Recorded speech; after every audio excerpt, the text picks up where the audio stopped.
জীবনের ছোট একটা মিনি ব্লগ আজকে তোমাদের সাথে শেয়ার করবো এতদিন পরে। এখন রাত প্রায় 12টা বাজে। তো এখন আমরা খাওয়া দাওয়া করতে বের হয়েছিলাম, এদিকে এসে দেখি সব দোকান টোকান অফ। তো এইদিকে আবার পুজোর অনুষ্ঠানও ছিল, যার কারণে এই ফুচকা চটপটির দোকানটা খোলা ছিল। আমরা সবাই মিলে এখানে ফুচকা খেতে বসছি, কিন্তু এখানকার ফুচকা একটুও মজা ছিল না। মানে ফুচকার দাম কম ছিল, চটপটিরও দাম কম ছিল, কিন্তু একটুও মজা ছিল না। তারা যে টক পানিটা কি দিয়ে বানাইছে আল্লাহ জানে। তার মধ্যে আমরা একটু ভিডিও টিডিও করতেছিলাম। আমাদের যখনই খাবার দিল, ঠিক ওই মুহূর্তে কারেন্ট চলে গেছে। যেখানেই ঘুরতে আসি না কেন, আমাদের কিন্তু স্কিন কেয়ার মাস্ট বি করতেই হবে। শুরুতেই আমি সাকুরার এই ক্লিনজারটা দিয়ে ফেসটা ভালোভাবে একদম ক্লিন করে নিছি। এখন আমি সাকুরার এই সিরামটা ব্যবহার করব। এই সিরামটা কিন্তু খুবই ভালো। এর মধ্যে যারা ব্যবহার করছো তারা অবশ্যই কিন্তু কমেন্ট বক্সে কমেন্ট করে জানাবা যে এই সিরামটা তোমাদের কাছে কেমন লাগছে। আমি কিন্তু প্রতিদিন এই সিরামটা নিয়ম করে ব্যবহার করি, যার কারণে আমার ওপেন পোরসে যে সমস্যাটা ছিল সেটা কিন্তু আস্তে আস্তে রিমুভ হয়েছে। তোমরা কিন্তু একটু খেয়াল করলে আর কি বুঝতে পারবা। এই সিরামটা ভালোভাবে আমার ফেসে অ্যাবজর্ব হওয়ার পরে আমি সাকুরার ক্রিমটা আর কি ব্যবহার করব, ময়শ্চারাইজিং ক্রিমটা। এই ক্রিমটা কিন্তু খুব ভালো।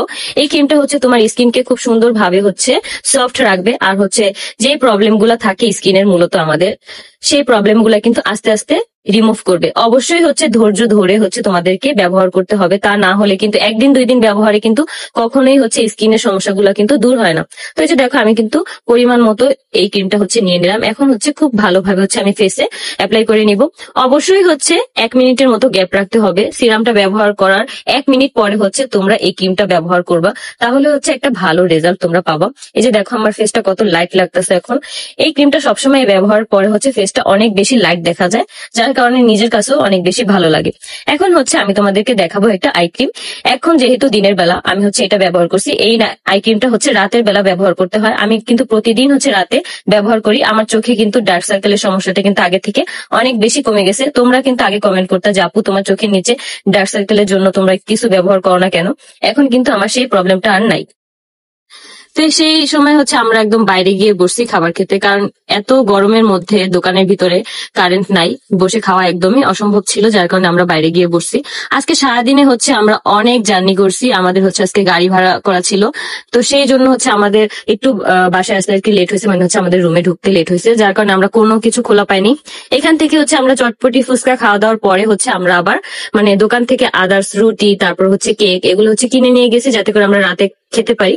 এখানে এই যে সবাই একটু একটু করে খেয়ে রেখে দিচ্ছিল। আর এদিকে আজদিন অন্য একটা দোকানে আসছে ফ্রেঞ্চ ফ্রাই খাওয়ার জন্য। তো এখানে ওকে জিজ্ঞেস করলাম যে এখানকার খাবার কেমন। ও বলতেছে এখানকার খাবারও মজা না। আসলে তারা প্রফেশনাল না, যার কারণে তাদের খাবারগুলো মজা হয়নি। তো খাওয়া দাওয়ার এক পর্যায়ে আমরা এখন আমাদের হোটেলে ফিরে যাচ্ছিলাম। তো এইদিকে এই ব্রিজটা দাঁড়াইলে নীলগিরি দেখা যায়। তো নীলগিরি না, সরি, নীলাচল দেখা যায়। সেটাই আমরা একটু দেখার জন্য ট্রাই করতেছিলাম, কিন্তু এইদিকে যেহেতু একটু গ্রাম সাইড, এই জন্য কুয়াশা পড়ে গেছিল, যার কারণে আর দেখা টেকা হয়নি। তো এই যে এখন আমি খিদার জন্য আর কি রুটি খাচ্ছিলাম। এই রুটিগুলো অনেক মজা, কিন্তু ঢাকায় এই রুটিগুলো পাওয়া যায় না, যার কারণে আপু বলতেছিল এখান থেকে আমি প্রায় অনেকগুলো রুটি কিনে নিয়ে যাব। তো রুটি কিনে নিলেও কিন্তু ভালো থাকবে না। তো এই যে এক পর্যায়ে খাওয়া দাওয়া শেষে আমরা এখন রুমে ব্যাক করবো। তো আজকের ব্লগটা কেমন লাগলো অবশ্যই কিন্তু কমেন্ট করে জানাবা। তোমরা সবাই বলো আমাকে মিনি ব্লগ বানাতে।